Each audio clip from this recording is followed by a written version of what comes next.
Hey everybody, welcome back for another vocabulary and pronunciation video. And this video's vocabulary, it's a medical vocabulary. It's Anna and this is the English Fluency Journey.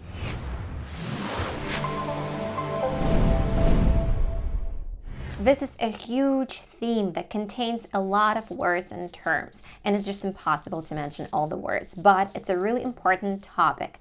If you like to travel, anything can happen, so it's better to know how to describe your problem and your symptoms to your doctor and to be able to understand your doctor because most of the medical workers speak English. So do your research and be ready. We'll start with the word ache, which means a continuous dull pain. In combination with parts of the body, it means continuous pain in that part of the body. Like, for example, an earache, toothache, headache, backache, stomach ache. Little Johnny had a stomach ache and was lying on his bed. We also can say that my back is really aching, or simply my back hurts, or my stomach hurts, or my ear, my arm, my leg hurts.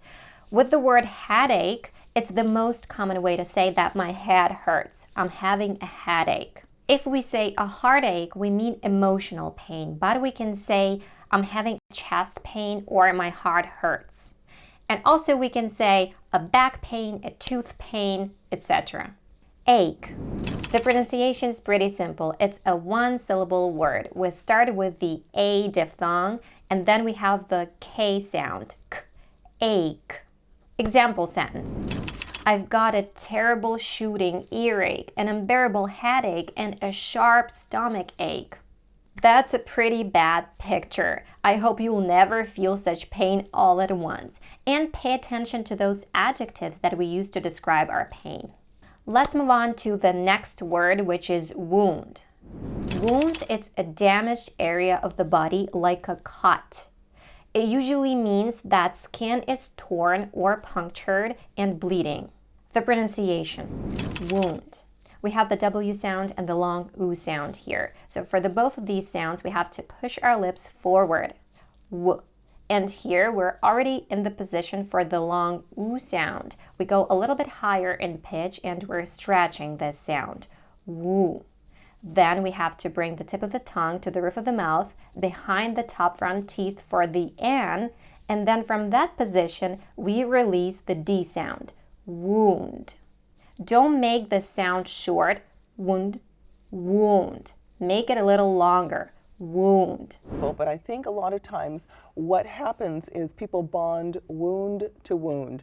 Oh, poor baby, oh, you poor thing. Example sentence. A surgeon closed a wound with surgical staples. Our next word is injury, which means a physical harm or damage that is done to someone or to someone's body. It can be something like a bruise or sprains or fractures, like when you twist your ankle, this is an injury, or a concussion is an injury as well. The pronunciation, injury.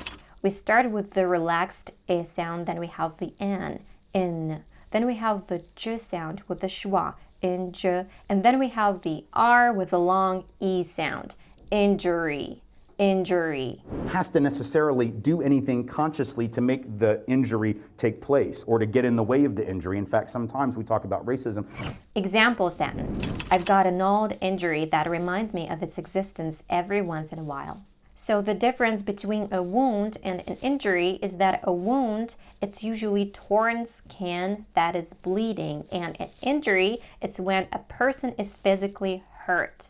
If you were punched or hit, but not with a sharp object like a knife, for example, you were injured. But if you were stabbed with a knife, then you were wounded. And also we can use these words figuratively, not just literally. And our last word is contagious. Talking about a disease, a contagious disease can be caught by one person by touching another with this disease or their clothing or something that the person has touched. It can be very easily transmitted from one person to another. We can say that a person is contagious. And we can use this word to talk about feelings. Joy is contagious. Let's spread the joy. Even if your friends are unhappy and lonely, those traits are also contagious. So thinking about who you surround yourself with. The pronunciation, contagious. The stress is on the second syllable. We have the K, the schwa, and the N, con. Then we have the T and the A diphthong, contay. And then we have the J sound with the schwa and the S, contagious, contagious. Example sentence.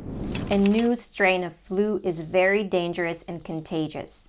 And usually when you're at a doctor's office, you either have to fill out the form or he asks you a bunch of questions about your medical history, like chronic pains, chronic diseases, some allergies, or any health problems you've ever had. And also he asks you about your family health history. That's important information for your doctor, so it's better to prepare yourself in advance. But besides questions your doctor will ask you, you have to ask some questions as well. For example, about your treatment. What are my treatment options? How long will the treatment take? What is the cost of the treatment? Which treatment is the most common for my disease or condition? What side effects can I expect? What risks and benefits are associated with the treatment? What would happen if I didn't have any treatment? What would happen if I delay my treatment? Is there anything I should avoid during treatment? What should I do if I have side effects? If you need surgery, why do I need surgery? What surgical procedure are you recommending? Is there more than one way of performing this surgery? Are there alternatives to surgery? How much will surgery cost? What are the benefits of having surgery? What are the risks of having surgery? What if I don't have this surgery? Where can I get a second opinion? What kind of anesthesia will I need?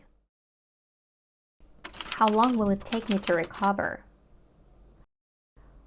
What are your qualifications? How much experience do you have performing this surgery? How long will I be in the hospital? So guys, thank you for watching this video. I wish you all to be healthy and happy. And if you found this information useful, please like this video, hit the bell icon to stay updated for my next video, and subscribe if you aren't yet. Bye.